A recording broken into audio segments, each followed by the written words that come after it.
Good afternoon.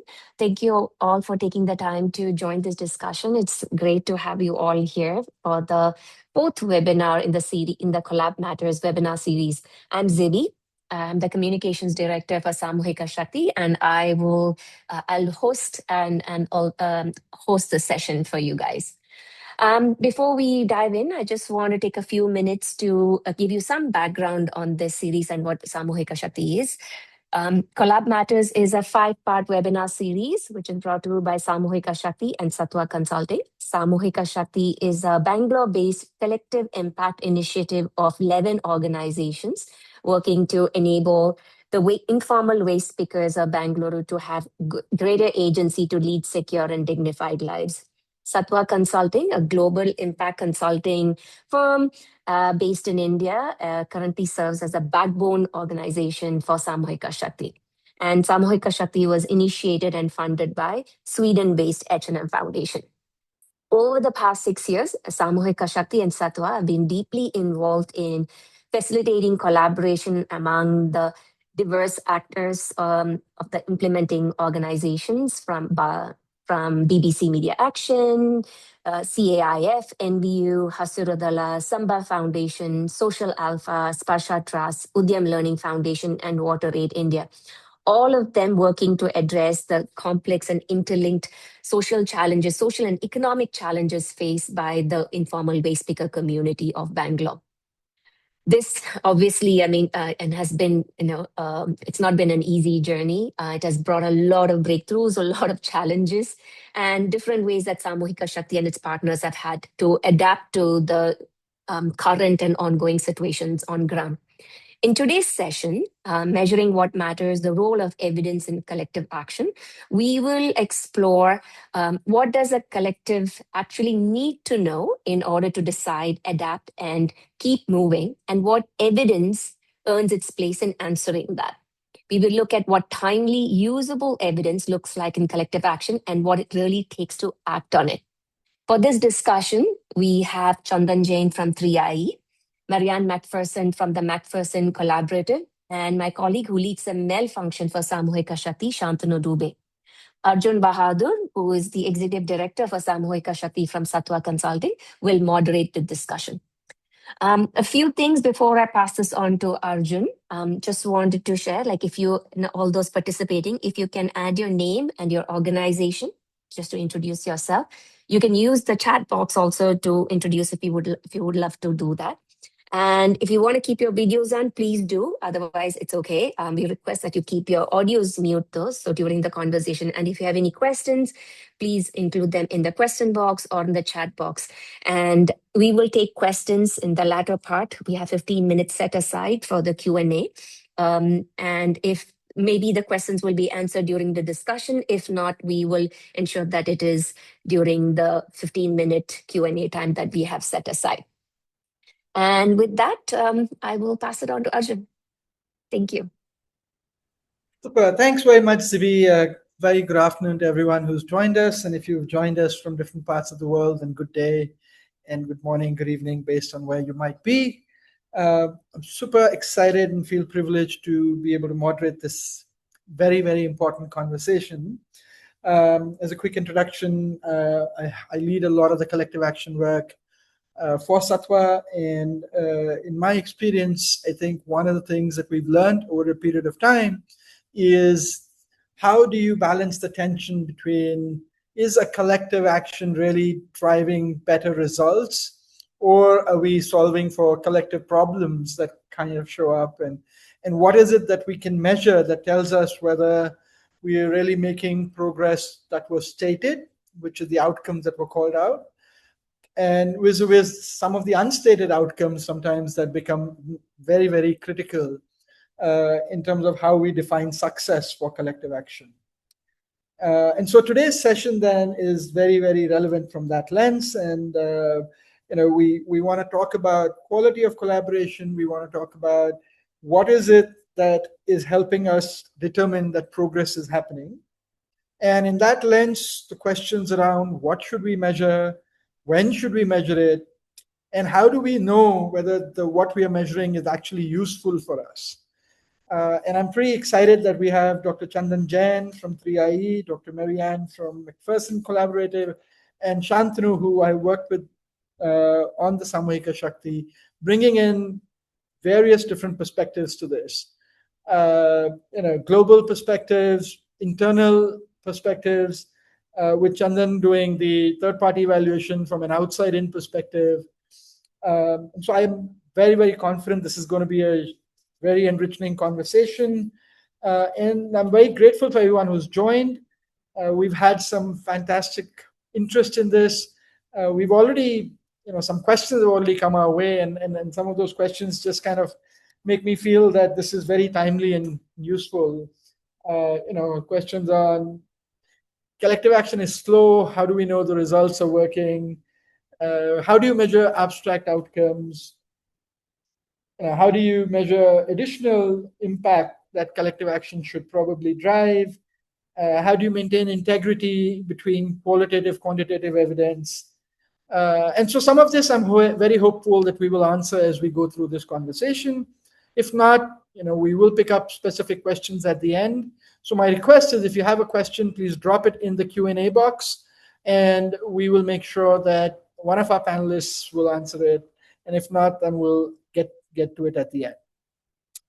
With that, I don't want to take up more time, and I want to bring in our panelists here, and I'm going to kick it off very quickly. And the first segment that I want to focus on is what evidence matters. And to expand that question, what are key evidence questions that a collective should be answering, and why?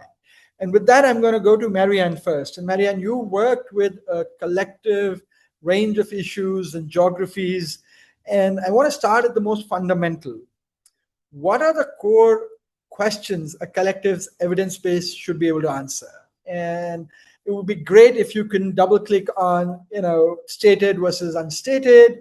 And also, let us know a little bit about, from your experience, where collectives actually end up putting their effort vis-a-vis, what evidence they should be able to answer. Thank you, Arjun. Thank you for the invitation to be with you all on the panel this afternoon. I'm really delighted to be in this company and part of this conversation. Although I hope that what I say next, my short answer to that question is, it really just depends on that particular collective. And that could be a theme that I keep coming back to, but I will elaborate on it a little bit. The core questions that the collective's evidence base needs to be able to answer go very directly to the core of what that collective is about in the first place. And I see that operating in two fundamental ways. Ideally, both of those ways and the core questions that the collective needs to answer are guided by whatever theory of change, sometimes visualized as a logic model, but there are lots of ways to visualize it. But those questions should be guided by that theory of change. Here are the two ways that I spoke about. First is, what is that collective's purpose? What are they aiming to accomplish? Why did they come together in the first place? You might think of that as the core goals or the core outcomes of that collective. And since a collective is often tackling questions at the heart of which are about systems change, that purpose is often at multiple levels, thinking about the levels of the broader system, and then the organizations, and of course, the people and families within that system. The second area is really about what I might call the collectiveness of that group, which is really, why has a group come together to work as a collective in the first place, using that method, that way of working to achieve their purpose? So getting to questions about how is that going and what difference is it making working in that way and why? So then breaking those down a little bit more within this dual core idea of a kind of a systems change purpose of a collective and the collective's process to achieve that purpose, there then becomes several dimensions for a collective to hold at once. One of those is thinking about the destination, again, that purpose, those goals, and the journey. How are they getting there as a collective? What is unfolding in real time? What's being learned as they go?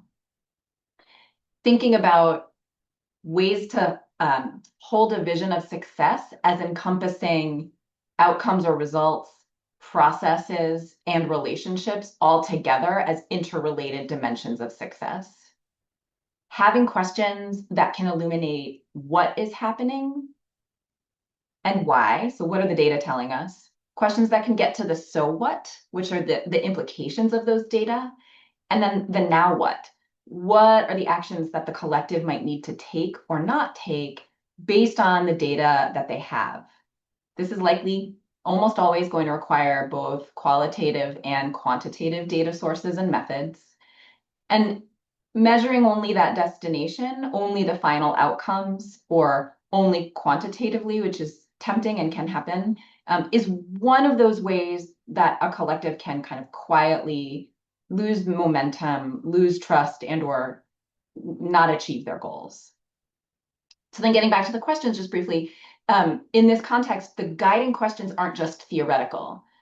Collectives that work have a couple of very real, grounded, guiding questions that both matter enough to the collective as a group and that also reflect the core contributions of each partner, because both the whole and each component partner or part have to feel seen and have to feel guided and motivated by that purpose.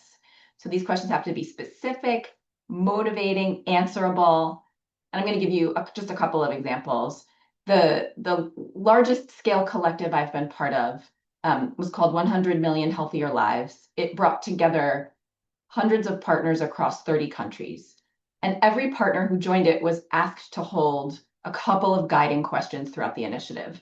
One was, whose lives are getting better because we are here doing this work?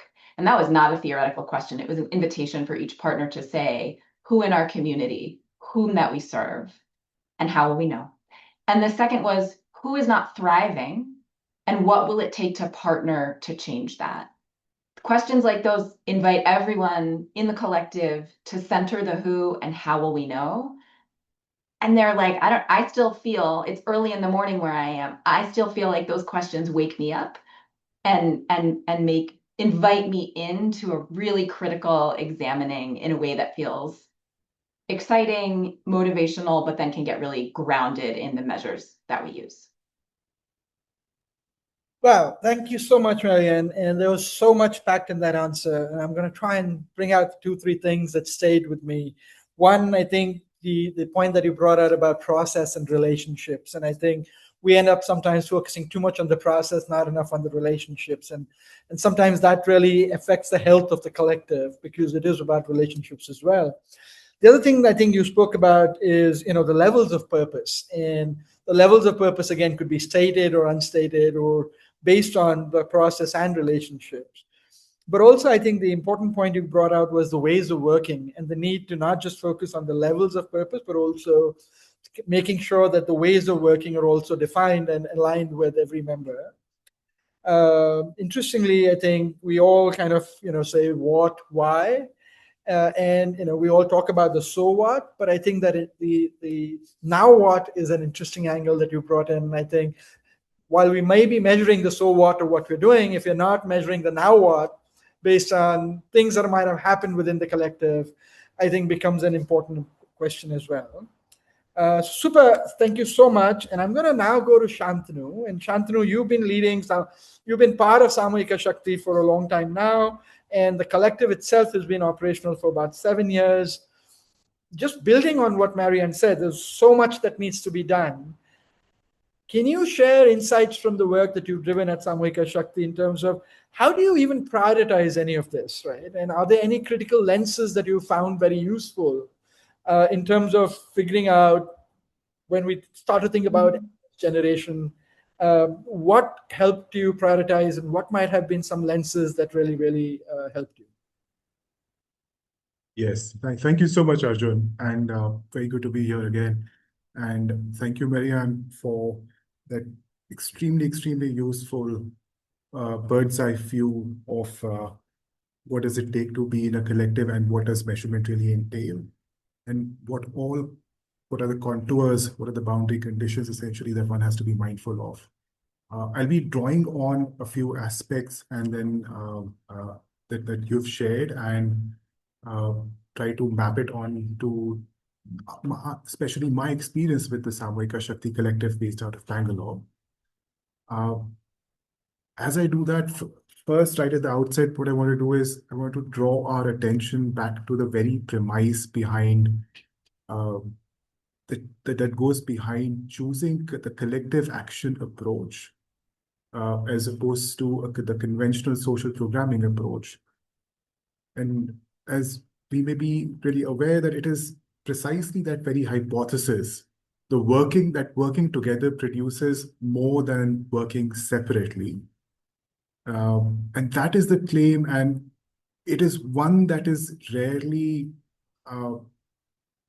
adequately, effectively tested, right?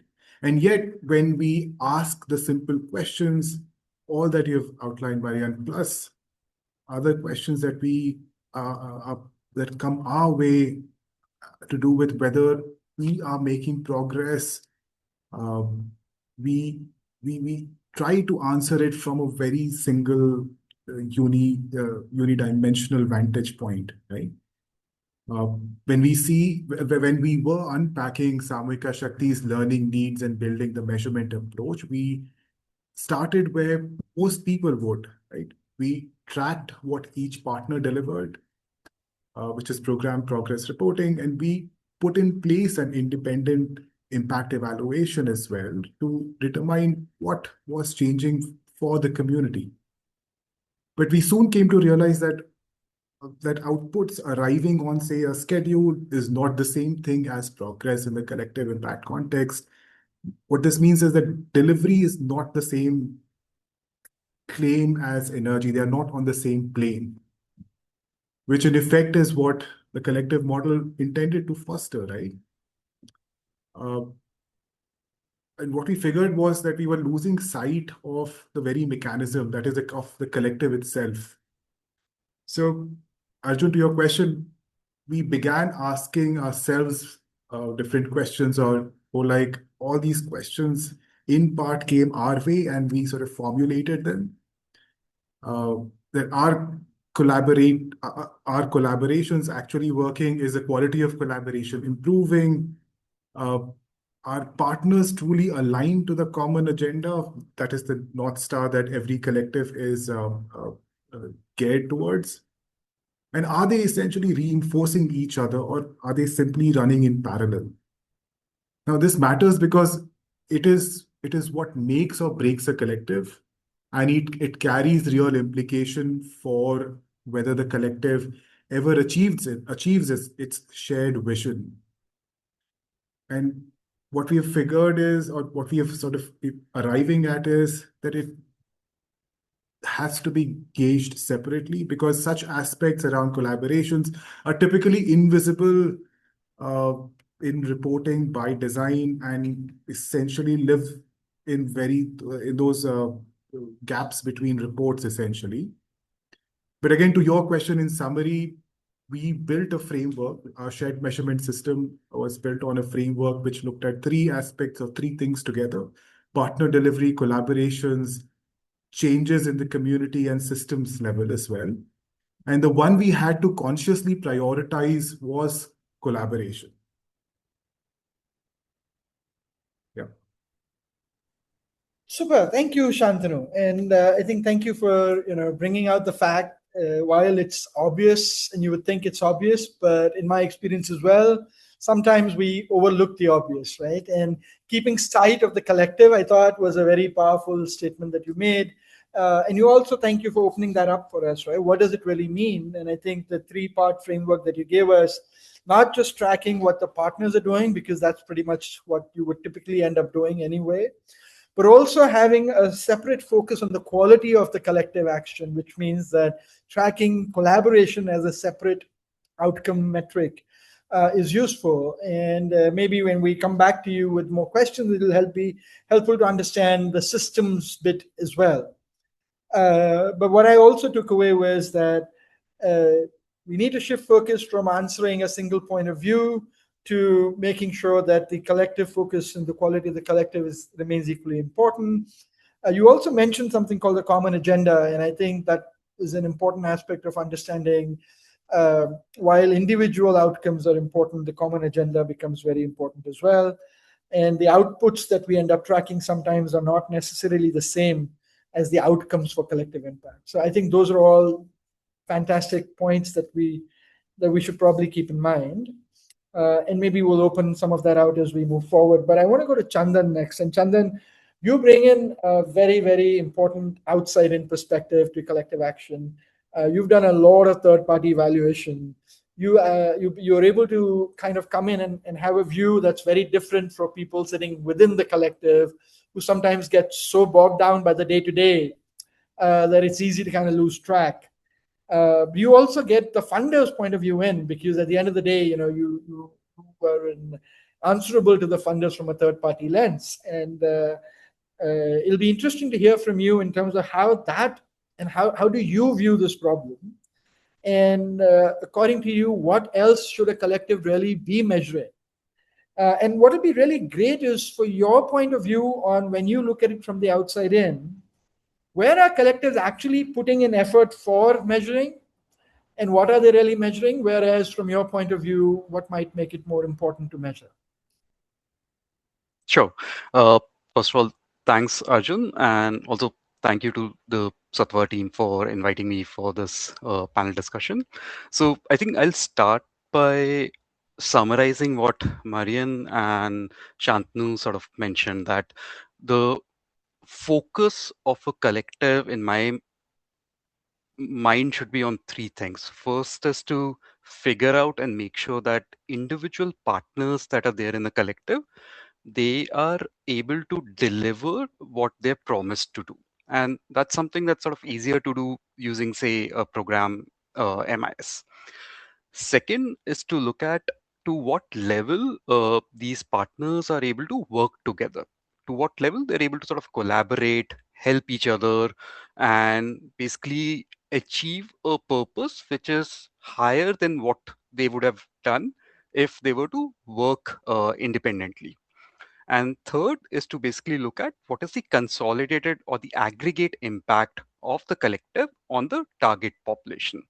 Now, in terms of what the focus is on basically measuring the third part, that's what I've seen mostly, that a lot of collectives basically focus on looking at the consolidated impact on the beneficiaries, not focusing much on what has happened on the collaboration side. And that also sort of raises questions about the cost of an collective. So when we think of it from a funder's perspective, the reason different funders basically prefer a collective model is because they see cost effectiveness in such models, right? They see that they'll be able to deliver interventions in a less costlier manner or a more cost efficient manner compared to doing that individually. But the assumption there is that the collaboration cost or the coordination cost of bringing together a collective and making different partners work together is minimal.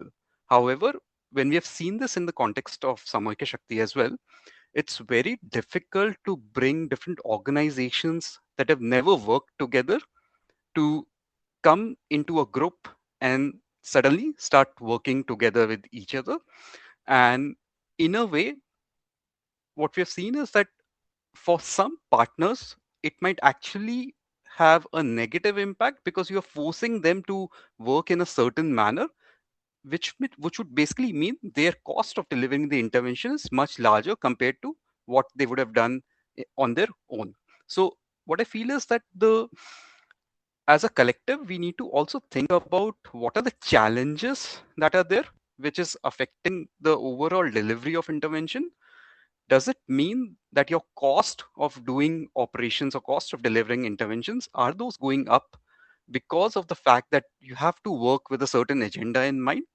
And how does that compare to a normal traditional way of doing the intervention? And use process tracing or a process evaluation to figure these things out, that what are the challenges that partners are facing together, working together. How can we sort of help them uh, basically go over these challenges and help them basically work in a more optimized manner? So I'll stop here and I'll turn it back to you. Thanks. Yeah, thank you, Chandan. And I think I'm hearing things that resonate amongst the three panelists that we have.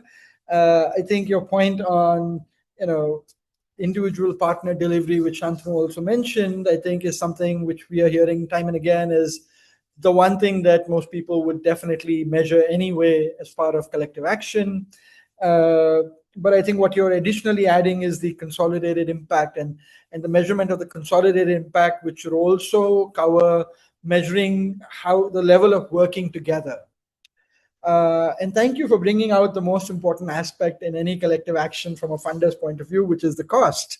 And is this really cost effective? And I have heard that a number of times across the multiple collectives that I have been able to be a part of. And Chandan, I think you brought out a very important point, and I think I'll take a minute to maybe build on that for the audience, is the individual cost versus the cost of the collective. And I think it's very important that the overall cost is probably greater than if the same tasks had to be done individually by different organizations.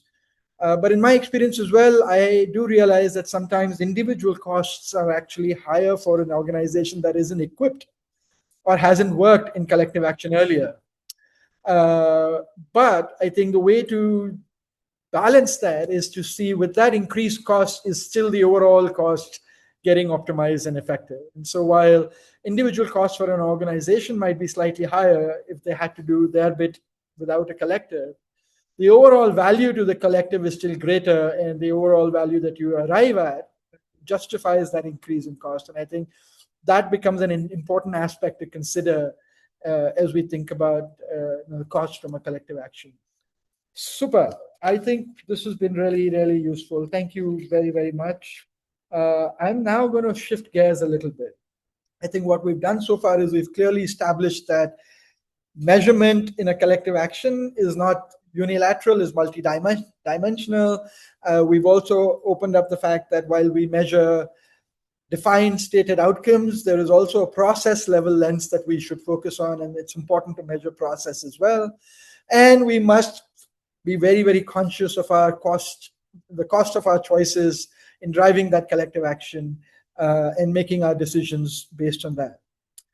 So if you know all of this, why is it still hard? And why are we still not able to do this? And what gets into the way? So let's talk a little bit about where is the problem and what stops collectives from producing this kind of evidence. I mean, some of these questions are not easy. Some of these questions are hard, but seems like they're answerable. And so let's try and double click on figuring out what goes wrong. So Marianne, I'm going to come back to you, and I'm going to open this up with you as well. Can you tell us where you have seen this fail most often? Can you tell us, in spite of knowing this, we still will end up in challenges of collective action, organizations are still scared of it. What gets in the way? Yeah. Oh gosh. How much time do we have? No, I think we're doing great on time, Marianne. So but I mean, this is the conversation of hours, of days. I will start, and I will anticipate that my wonderful colleagues will have things to build on. So I will start with one piece of what gets in the way, all under the umbrella of this is incredibly challenging work. And often it is about changing entrenched systems. And there is a statement about systems that every system is perfectly designed to get the results that it gets. And so changing that, it is just incredibly hard work, often requiring very new ways of working, and that unfolds when successful, even when the most successful, that takes a long time to unfold. So within the context of those challenges, I will say one of the things that gets in the way is relational and resource constraints or challenges. So doing the work of collective action and also doing the measurement, evaluation, and learning work for collective action can feel uncomfortable, it can feel slow, and it can feel in some ways counterintuitive to how those involved with it have worked sometimes their whole careers. And what I've seen is that discomfort, that feeling, sometimes can actually be a sign that you're doing it right, but can be similarly a reason that people avoid it. So we spoke about, Chandan, you spoke about cost effectiveness. The challenge of timelines can be one of the things that gets in the way. The pressure to produce a particular kind of outcome in a defined period of time that is often unrealistic to produce the level of system change that the collective has come together to produce in the first place. And that is both financial time to do the work, to do the measurement, to do the learning, to be in the field, but also the real costs of time, attention, motivation, will that are hard to generate commitment to in the first place and can be very hard to sustain in the face of all that every collective and the partners within it are facing. And there are very real pressures to try to show impact quickly, to show that not only is the collective moving towards the destination, but that the journey, the way of getting there, is also working. So I will pause there, just naming that those things are real, and they take a significant amount time and resources, and in those contexts, it can feel easier, even with the best intentions, to default into what feels more known, more practiced, or more comfortable to measure. I'll start with that one and invite others in. Super. Thank you, Marianne. I think changing enriched systems is really hard. I think that's probably one thing that you mentioned. I think you mentioned counterintuitiveness to how we are programmed to operate in some sense. I think slow, and I think the effort that goes into putting things in place at least gives the impression that we're not moving fast enough. And that, I think, in my opinion, in my experience, the loss of momentum is probably one of the single biggest factors that people start losing interest in collective action. And I think that's such an important point to kind of make sure that momentum is very visible and people can feel it. But I think right off the bat, unrealistic expectations and timelines, I think, are one of the big things. I'm going to add one from my side to this, Marianne, based on what I've experienced. And I think, and that goes back to the feeling of counterintuitiveness, uncomfortable.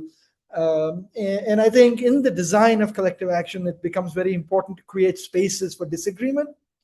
And if that's in the design, I think that really creates opportunities for organizations to kind of go went and figure it out and then move forward.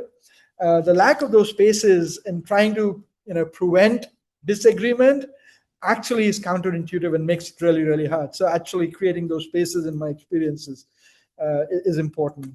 But I'm going to go to Shantanu. Shantanu, please build on what Marianne said. Tell us from your Saamuhika Shakti experience, what gets in the way? Absolutely. And this is so exciting, I must say. And I do want to continue the tangent from the previous conversation around how we look at overall value, right?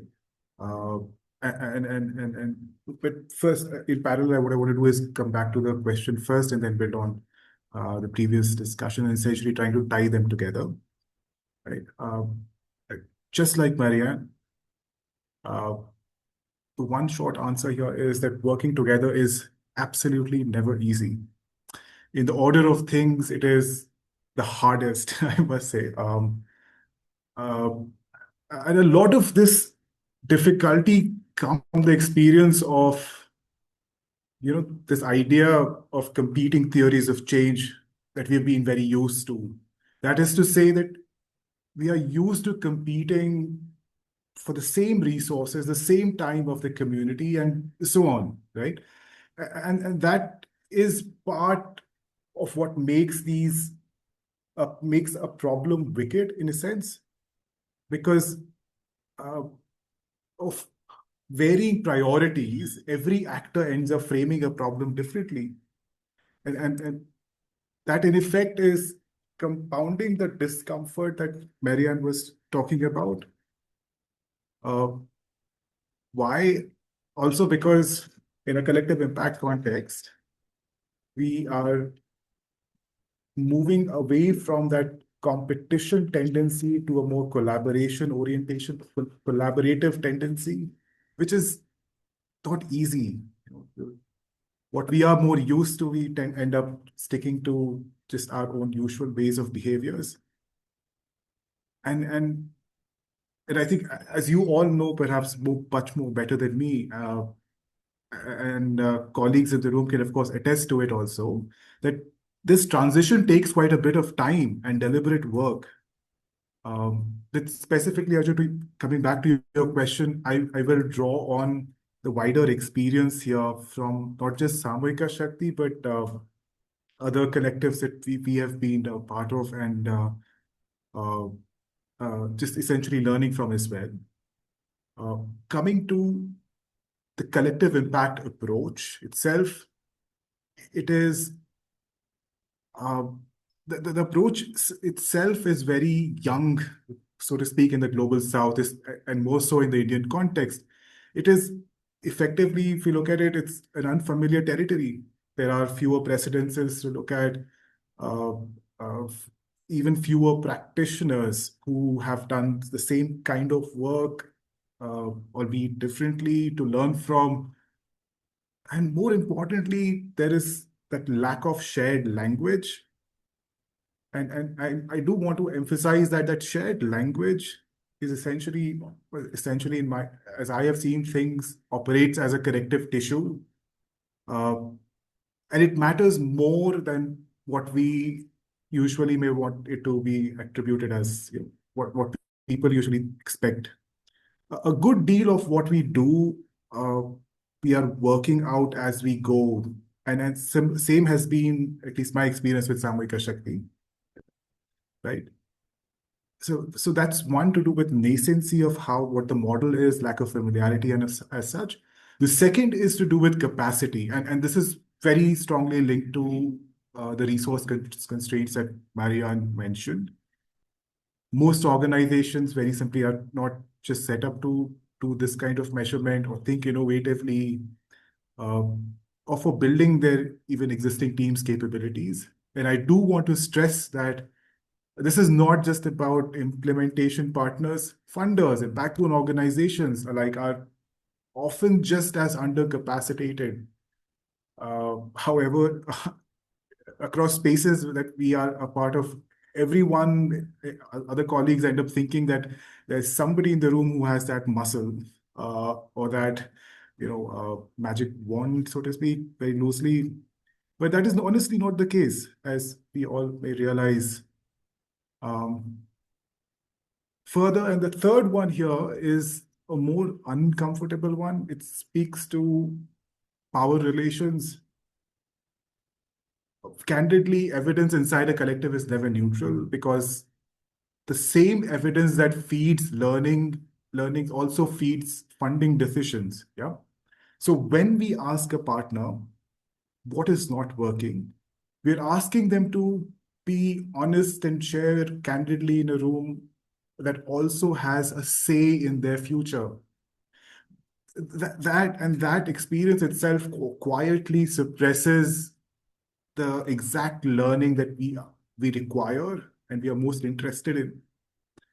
And underneath all these three sits something even more harder, that measuring a collective honestly asks it to acknowledge its contradictions, disagreements, rather than smoothing them over. And exactly how what Marianne was also hinting at, and you as well, Arjun, this is relational work, and as much as it is technical work. And it produces no quick wins, owing to which it is almost always sidelined or brushed under the rug, so to speak. However, in Saamuhika Shakti, I'm trying to be mindful of time here, we had undertaken specific efforts to mitigate and manage these situations. But are we there 100%? Not at all. But we have for sure come a very long way.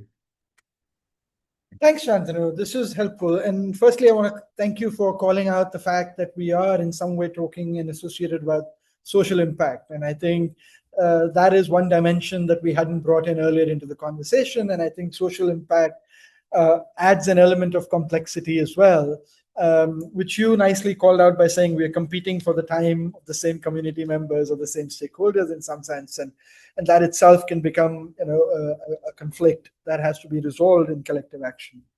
I think the point you brought out about the lack of a shared language, I think is important, and I'm hoping some of this conversation today will help us find some of that language. And finally, I think the truth in calling out the elephant in the room, while we're all trying to do collective action, we are consciously also very aware of our own individual ambitions and as organizations. And I think there is an element of competing goals that often can influence some of the collective action in programming. So I think thank you very much for that. And I know that there have been some questions on chat that talk about actual metrics, actual tools, and I think there is. And I think everyone here, all my panelists have actually worked with tools. And maybe what we'll do is towards the end, if they're shareable, we can share links, etc. So my request with the audience is to be patient, and we'll probably get to answering that as well. But Chandan, can I come to you with the same question? What gets in the way? Can you tell us from your point of view what has not been already brought out by Marianne and Shantanu? Sure. So I think I'll first start from an evaluation lens. Now, what Shantanu mentioned about partners having different capacity around measurement, what we have experienced is that the same thing exists around evaluation as well. Different partners, especially in the Saamuhika Shakti context, had different capacity in terms of their understanding of evaluations, even though these partners understood what impact assessments were, but there was definitely difference in their understanding of what impact evaluations are and what is it required to have a successful impact evaluation, and then what is the individual role and responsibility of a partner to ensure that the evaluation stays as was planned, right? So what I mean by that is that for generally any evaluation, you need a control group, right? So what we'll require a partner to do was to basically not go into a control locality or not basically touch the control households. So but what happened on field and what we sort of witnessed as well, that different partners would basically, and not to sort of be it's not wrong on the partner side, because they also have their own KPIs, they have their own implementation targets, but it does affect the evaluation side when say a partner goes out into a control locality or to the control households, because that affects how the evaluation is structured and planned.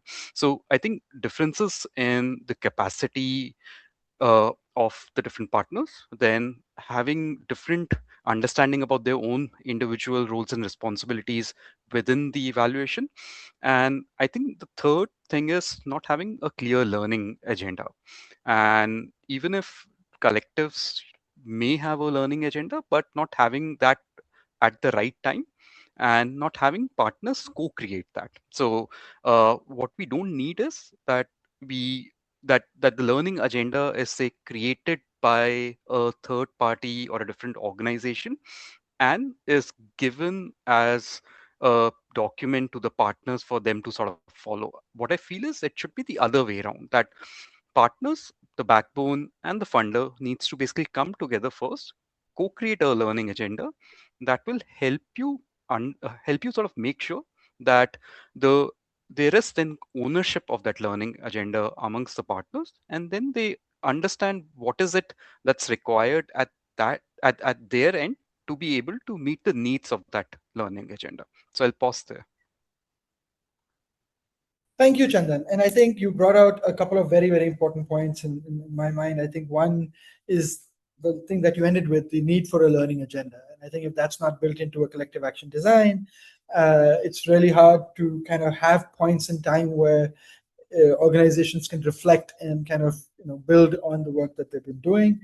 I think that tension between overall goal versus my role, and I think is something that also needs to be kind of looked at. And I think the Learning Agenda Forum kind of really provides that opportunity. But I think what's also very important is the first point you made around the difference in understanding evaluation. And many organizations then come in with a very different lens of what they're used to or what they expect. And then suddenly, what really is happening becomes alien, and then hence it becomes really hard. So thank you very much. I'm going to move on quickly in the interest of time. I really do want to leave some time at the end for questions from our audience as well. But just, I think, building on one of those questions, I think let's shift gears a little bit and talk about, we've kind of spoken about what should be measured. We've kind of spoken about what gets in the way. Let's talk a little bit about how do you do this then? And in your experience, let's talk about what really worked, what are some tools, what are some approaches, and maybe Chandan, I'll come back to you to begin with as well, right? And because you've run some population level impact evaluations, you brought in the element of cost effectiveness and all of this. What are some options that are really available that can be tangible for our audience to kind of relate to? And how do you make those choices? How do you determine which one would be helpful to use in what context? So back to you. Sure. So I think I'll again stress on the value of learning agenda on that. So again, to sort of come back to this point that before you start implementing the interventions, I think the collective needs to come together, sit, or maybe like deliberate together in terms of what are the learning goals of the collective, then at what time in the collective's journey, what evidence is needed, and the third is that how do you get to that evidence? It for things like understanding individual partner level progress, you can simply say use a program MIS to understand whether the individual partner is delivering interventions as expected of their KPIs, right? And this may be a more continuous process. And similarly, say if you were to understand how partners are working together, you can do that using a process evaluation, using more qualitative data collection methods to understand how partners are able to coordinate and gel up together to deliver the larger code. And third, which is about measuring impact on the beneficiaries, the preferred would be to use a causal attribution. It could be a experiment or it could be a quasi-experimental method. But I do know that having or embedding a experimental sort of setup or an RCT in context of a multi-partner program, it's difficult, but you can still use quasi-experimental methods, try and see what level of variation sort of exists, which can be utilized to say define a control group, and then basically measure the impact on the target group in a causal way. Now, when do you do these different things? As I mentioned earlier, like looking at individual partner and their progress throughout the journey would be like a more continuous process. Having what Shantanu mentioned about having shared measurement systems, having partner level program MIS, and then having individual field level verification.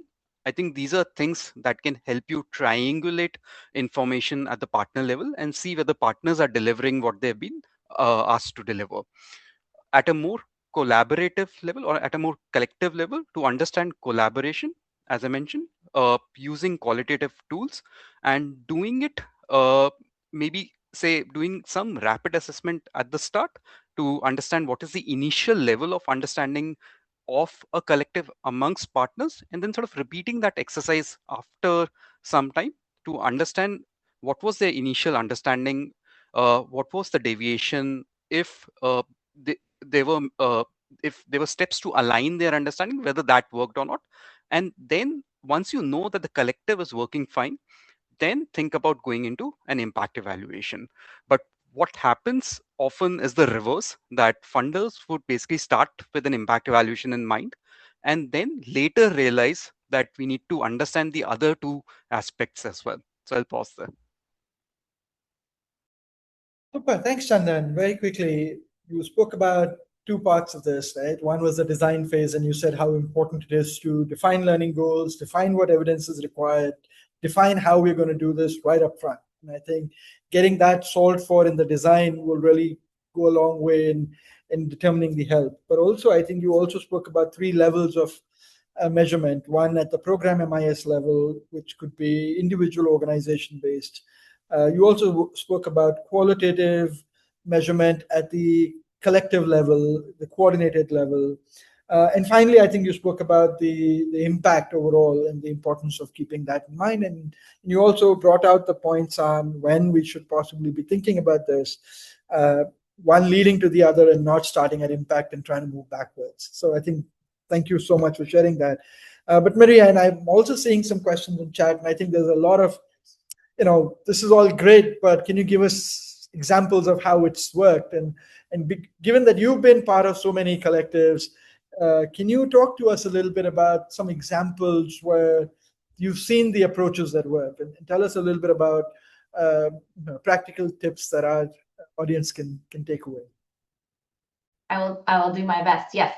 And I will say, as I sort of did at the top, there's not a one right way to do this. I think that some of the principles and examples that we've all been discussing are very helpful as guideposts. But then in figuring out, okay, how does this work in my collective, whatever my collective is, that requires applying and adapting those guideposts to the specific collective's context, goals, though that group of partners, all of that.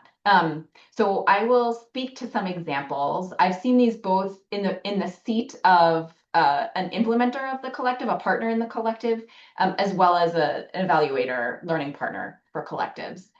And a phrase that I'm going to offer may or may not be helpful, is what I will call rigorous flexibility, which is how the collective might think about what is core to the learning approach, to the measurement approach, and where are the aspects of that approach that can and should be adapted, whether that is based upon learning as the collective evolves or for each partner within the collective.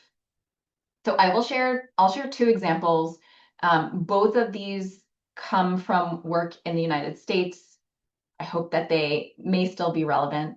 And one is on a smaller scale geographically, and one is on a larger scale. So the first is a current collective action initiative where about 40 organizations are working together in a region of Southern California. And these are partners working across healthcare, housing, and community sectors. They are coordinating to try to serve older adults who are experiencing both healthcare and housing challenges. Their goal is to shift from isolated individual efforts by partners to what they call a connected community of care. And I can put links to learn a little bit more about this effort and another one. They are thinking about their outcomes overall in 3 areas. And each of those areas has either a guiding question or a guiding statement, such that if they could say, yes, this statement is true, that would give them an indication that they're moving in the right direction. So the first area is thinking about what would be improved health and housing outcomes for older adults.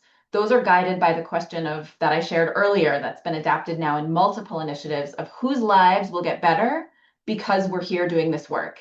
And they have done the work to define who exactly is in their population living in this geographic region of adults over the age of 55 years old who are experiencing specific housing and healthcare challenges. The second area of outcomes for them is related to improved coordination within the system. And the statement that's guiding their measurement approach and their learning here is, can we say, this is just how we work around here right now. This is just how we do things in our system, indicating we do things in a way that is coordinated, that is serving the needs of our population, that is cost-effective and efficient. What would be those measures of coordination? And they have some measures that they're looking at for that. And then the third is about relationships. It's about stronger, long-lasting relationships, both to the work they're doing and to their partners in the collective. And the statement that's guiding those efforts is the way we work together is an example of what's possible in our system. And one of their measures in that third area is a measure called the Assessment for Advancing Community Transformation. And I can put this link in the chat later as well. But that is a measure that everyone in the collective, the partners, take at defined intervals. And it shows them information on about 6 dimensions. One of those is collaboration. One of those is communication.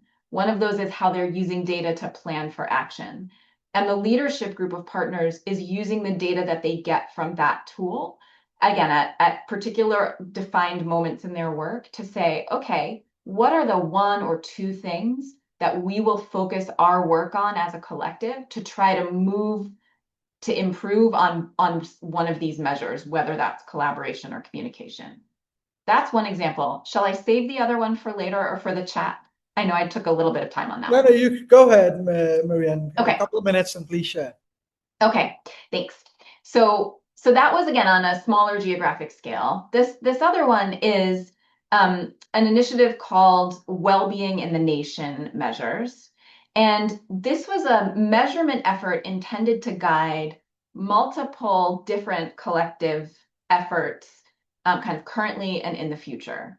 It was the bringing together the creation of a set of vetted common measures that would guide improvements in population health and social determinants of health, things like housing and health, across sectors and at local, regional, and countrywide levels, to help communities understand what they need to improve health, well-being, and equity in their contexts. This measurement effort, I was part of the leadership team for this work. We co-designed this measure set with more than 100 communities, government agencies, and countrywide organizations across the US. And the resulting set of measures offers, again, some of that rigorous flexibility. Within the measurement set, there are a few what we call core measures, recommended measures for any initiative to use that would help guide an understanding of the well-being of people in a defined population, of the well-being of places, what is the kind of the health, the well-being of a community, things like what is the access to safe, healthy food across the community, what are the housing conditions or the community safety in the community. And then the flexibility is provided in a set of what's called leading indicators, which are measures that go across 12 different topical areas related to things that drive health and well-being. So things like food, housing, environment and climate, transportation, community infrastructure, healthcare access.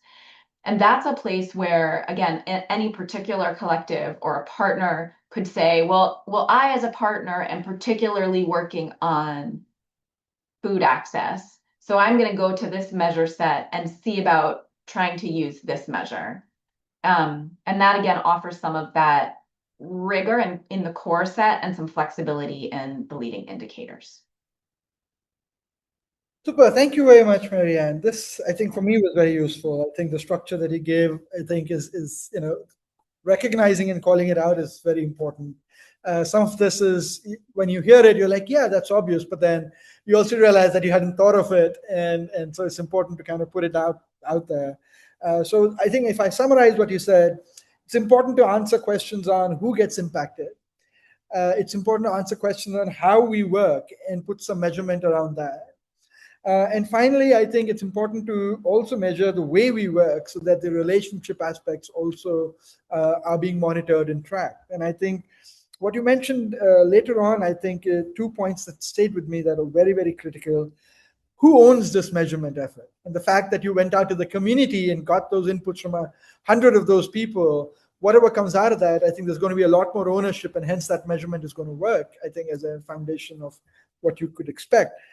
And finally, I think because we're talking about social impact, because we're talking about collective action, these measurements have to be flexible. And I think the point that you made around flexibility of that measurement, I think, is an incredibly important one.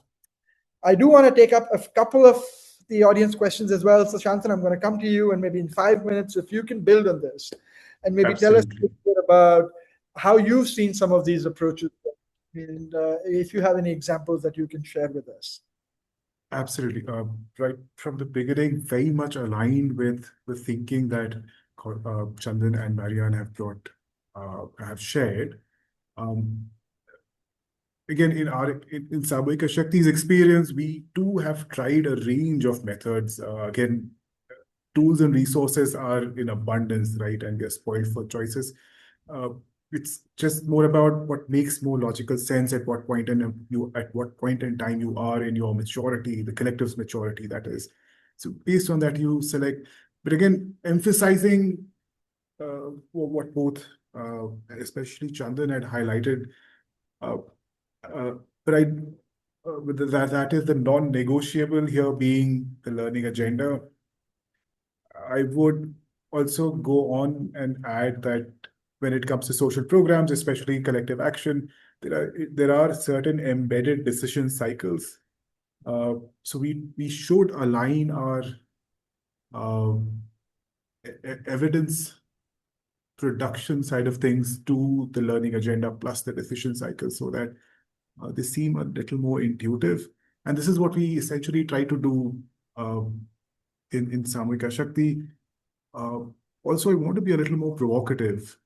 I find research methods to be quite versatile. So we should never shy away from mixing and matching certain methods. They do work out. And there's a whole community out there who've tried and tested.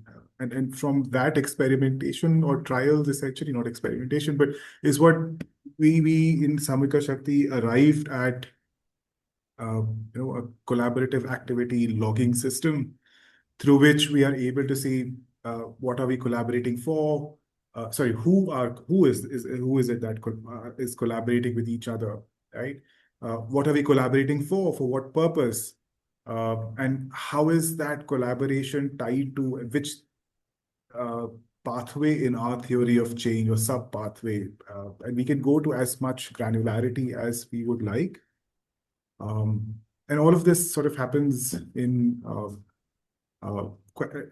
again, periodicity. All of that is flexible enough based on again, all kinds of results, all kinds of learnings take time to come out. But essentially, we just start a logging system, logging all our collaborative efforts and see where are we collaborating most for, and get a sense if that collaboration is actually answering the very hypothesis or holding the hypothesis true or falsifying it that we set out with when it comes to collective action, that collective action leads to greater outcomes at population or elsewhere levels. Besides this, what I also want to add is there has to be a lot of conscious design efforts that has to be taken up. To give you a very quick example, learning needs, a part of it can be planned, as well as there are some questions that come your way when you're in the middle of things and you've not really thought through, but you have an indicative idea that this is one characteristic of how the collective is performing that I may want to capture around it. And we can preempt all of this, albeit not very directly, but as a proxy for sure. So very quickly to give you an example. So along with the process study that we have undertaken this year, there's also a mapping early signals of systems change study that we started, through which we are trying to see what are the early shifts that the collective has managed to create in the very geography that it is operating in. While that was the intent, what we also wanted to, the question that came our way in passing was, the collective has a class of interventions that is to do with creating and building community agency and community leadership, right? So how does that leadership essentially performing or manifesting or sort of surfacing, right? But YBR could not, it wasn't feasible for us to plan for a dedicated study to look at what are the early signs or signals of agency building. But a part of it, we could very well answer from the study, because we had very consciously selected the community as a central subsystem, and we had selected certain themes to do with the characteristics around agency building in our study. So in summary, conscious design, thoughtfully planning, and segmenting our learning needs with respect to decision cycles, programming cycles, is what I will submit. Super. Thanks, Shantanu. And I think this kind of builds on what Marianne had told us earlier on as well.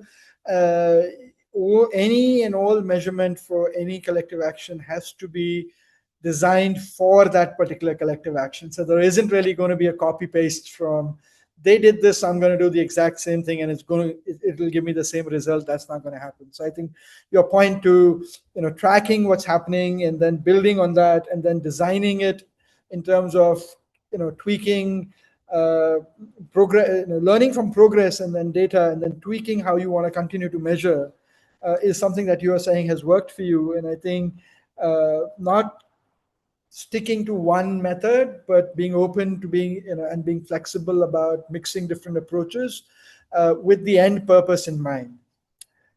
This has been really enriching. I have one last question, and I want you guys to close with the one key takeaway from your side for everybody. But before we go there, I'm going to pick up maybe a couple of questions from the audience, and it's a buzzer round, so feel free to kind of jump in and be the first one to respond. I don't think we have questions for an individual panelist, so they're open questions for any one of you to answer.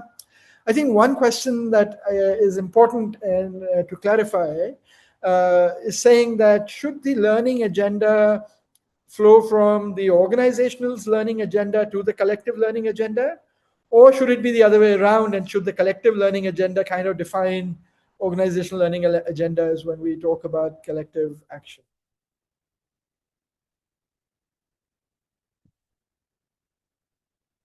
I know the buzz around is the opposite of where you win an award, but anyone can maybe jump in and answer.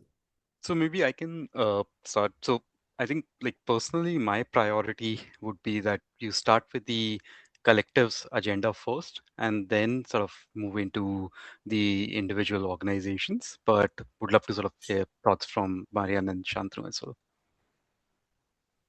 I agree entirely. Yeah. Sometimes that's hard to do because occasionally individual partner learning agendas are in place first and then sometimes get put together by a funder and asked to become a collective learning agenda. And that is really tricky when that happens in practice. But ideally, I completely agree with you.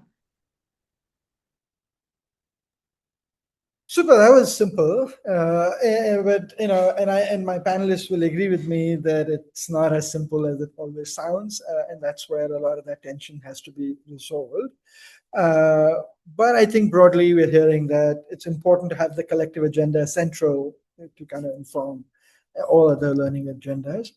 There is one question that talks about metrics for measuring collaboration at various levels, and I wonder if any of you would like to share some metrics that you've used in the past that helps you understand what collaboration could look like, especially when we work with diverse stakeholders, and especially if you're interested in qualitative aspects of the collective.